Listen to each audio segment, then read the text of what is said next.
Welcome to HomeKit 5. I'm Josh. I'm Brayden. This week we're talking about Abode. We only have one story. It's going to be kind of a short week. Who knows? Maybe we'll hit it in 5 minutes like we always originally intended. Let's dive into it. Abode has added shortcut and widget support to their security app. So I'm highly impressed by this.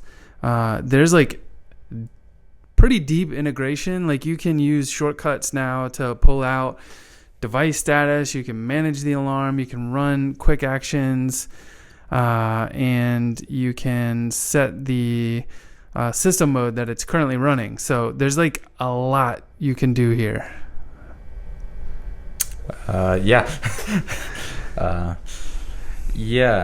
So with the widgets, there are 5 different possible widgets. You have the standby mode, the system mode.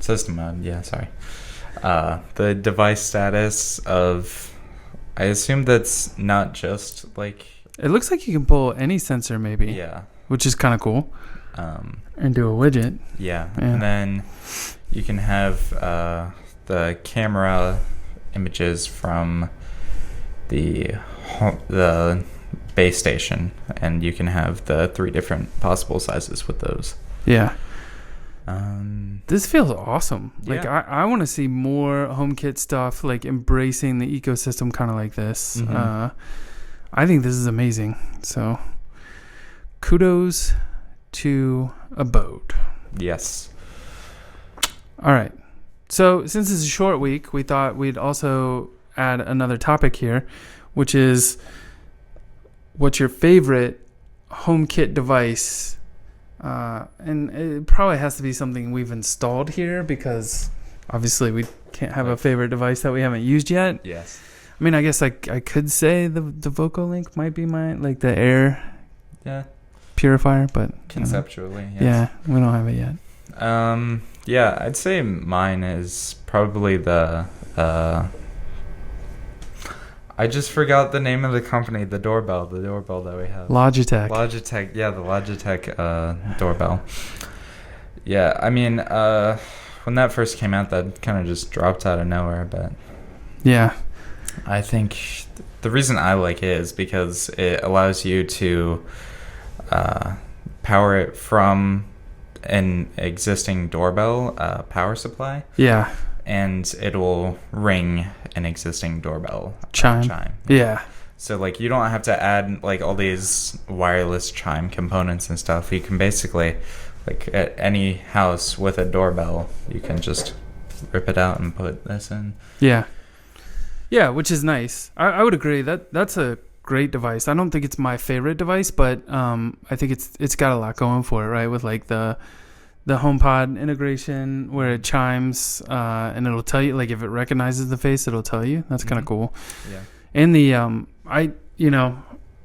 it's the Apple TV integration I find really nice too. There's been a couple times where we're sitting there watching TV and it'll pop on the TV. So that's been super nice. Mm-hmm. For me, I don't know. It's kind of a toss-up. I'm between Lutron and Nanoleaf. Mm-hmm. I'll probably go. I think I'll stick with the Nanoleaf just because it's it's Thread, which I think is amazing. And if you're looking to get deep into Thread, we'll put a link in the show notes. But Shane from Shane Creates just put out a great video where he dives into Thread and how it all works and what supports it. But I just think having the Thread devices at the price that they're at, they're just so responsive and they're a good brightness. I've been so super happy with the Nanoleaf stuff, so I'm excited to see what more they come out with, since they said future devices are gonna have Thread. What are those future devices? Yeah, we love them, we'll buy them.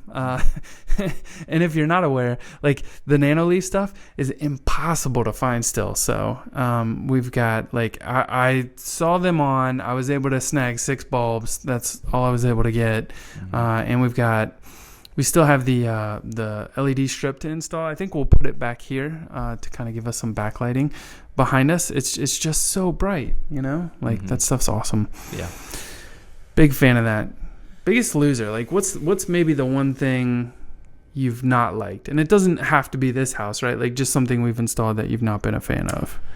I think the one thing I didn't really like, I think it was just like, just, I don't know, just the quality of, no, the ease of use was the Sylvania bulbs that we installed last year.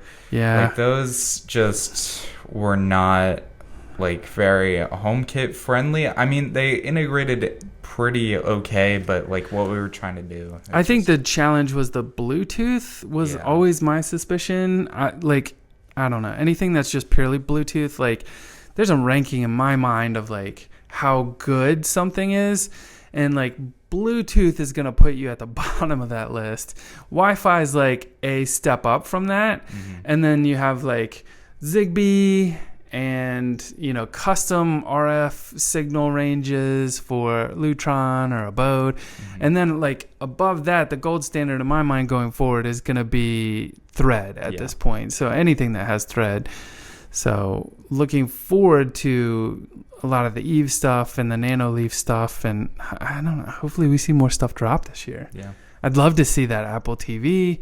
That new Apple TV come out with a Thread chip in it, that would be amazing. Or at least the HomePod OG. Like, I'd put one of those upstairs in a heartbeat if we could. So, super excited about that. Yeah. Speaking of Thread and devices I would like to see it in, I think a Mac Mini or an iMac with Thread, that would potentially be pretty cool. Huh. Like, I mean, I was just thinking, what's something you always have at home? And it would be like an iMac or a Mac Mini. Yeah, that's interesting. Yeah, because it could be a hub, but I don't know. It's not always turned on, right? Yeah, so, that's true. Yeah, that's an interesting idea, though.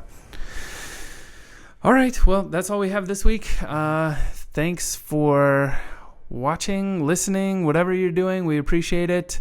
As always, you know, if you haven't already, be sure to hit that subscribe button so you get notified next week.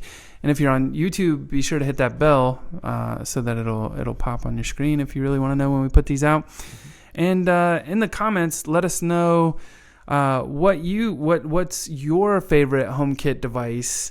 And we'd love to hear that, and we'd love to know, you know, what kind of things you look forward to. And then we've actually been talking about, someone suggested, I think Seller Blog suggested putting a shelf behind us. We might try to play around with that over the next couple weeks, and then put some dead smart home tech on there, like Wemo switches. We won't use those anymore. They're not that great. Anyway. Thanks again, and we'll see you next week.